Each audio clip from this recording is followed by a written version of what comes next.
তো বন্ধুরা, আমি এখন যেটা নিয়ে কথা বলবো সেটা হচ্ছে ম্যাগনেট।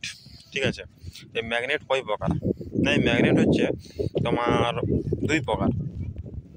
একটা হচ্ছে তোমার কি বলবো, তোমার ন্যাচারাল ম্যাগনেট বা প্রাকৃতিক চুম্বক। আর একটা হচ্ছে আর্টিফিশিয়াল ম্যাগনেট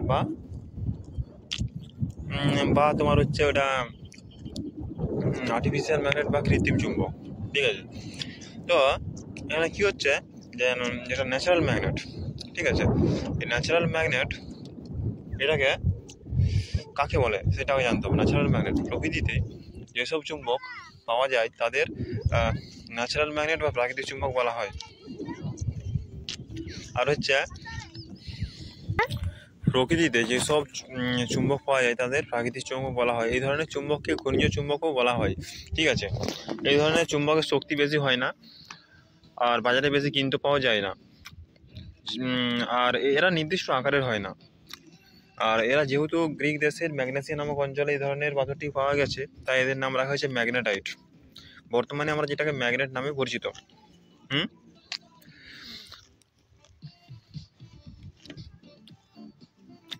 তো এই ন্যাচারাল ম্যাগনেট বা প্রাকৃতিক চুম্বকের উদাহরণগুলি কী কী আছে? কী কী উদাহরণ আছে?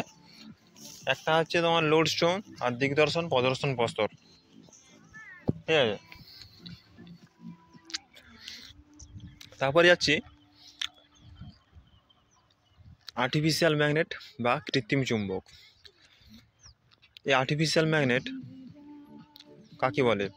না, যেগুলো মানুষ বানিয়েছে সেগুলো হচ্ছে আমার আর্টিফিশিয়াল ম্যাগনেট।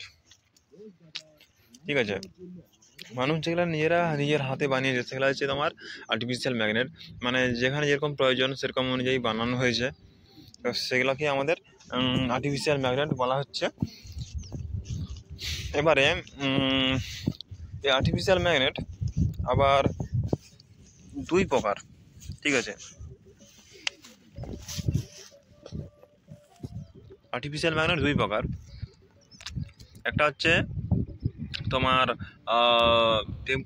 পার্মানেন্ট ম্যাগনেট এবং আরেকটা হচ্ছে টেম্পোরারি ম্যাগনেট। ঠিক আছে, প্রথমে আমরা পার্মানেন্ট ম্যাগনেট নিয়ে কথা বলবো। পার্মানেন্ট ম্যাগনেট কোনগুলো? ওই যে পার্মানেন্ট ম্যাগনেট মানে হচ্ছে তোমার যেগুলো মানুষ বানিয়েছে, ঠিক আছে, ওগুলো হচ্ছে পার্মানেন্ট ম্যাগনেট। যেমন needle magnet, horseshoe magnet, bar magnet, ball ended magnet, এগুলো সবই হচ্ছে পার্মানেন্ট ম্যাগনেট। মানে যেখানে যেরকম প্রয়োজন সেরকম বানিয়েছে, যেমন needle magnet, horseshoe magnet, bar magnet, ball ended magnet. ঠিক আছে, এবারে টেম্পোরারি ম্যাগনেট আর ইলেকট্রোম্যাগনেট নিয়ে কথা বলবো। যেটা টেম্পোরারি ম্যাগনেট সেটাকে ইলেকট্রোম্যাগনেটও বলা হয়।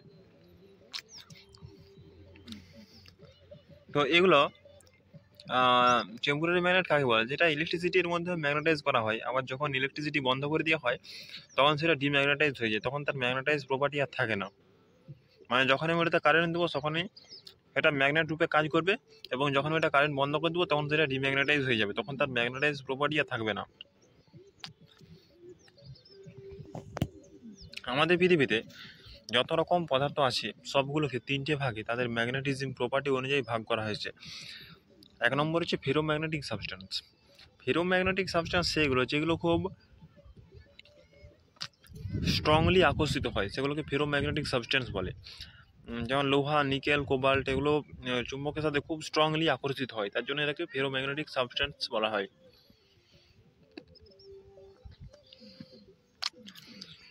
দু নম্বর হচ্ছে প্যারাম্যাগনেটিক সাবস্টেন্স। প্যারাম্যাগনেটিক সাবস্টেন্স কাকে বলে?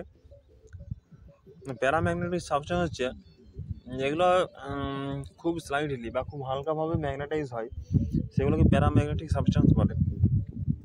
যেমন উদাহরণ কি? অ্যালুমিনিয়াম, প্লাটিনাম, কপার, ম্যাঙ্গানিজ, এগুলো চুম্বকের সাথে খুব স্লাইডলি বা খুব হালকাভাবে ম্যাগনেটাইজ হয়।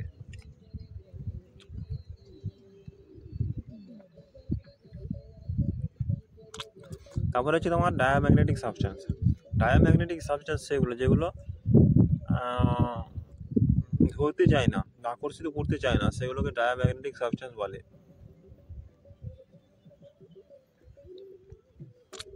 যেমন কি?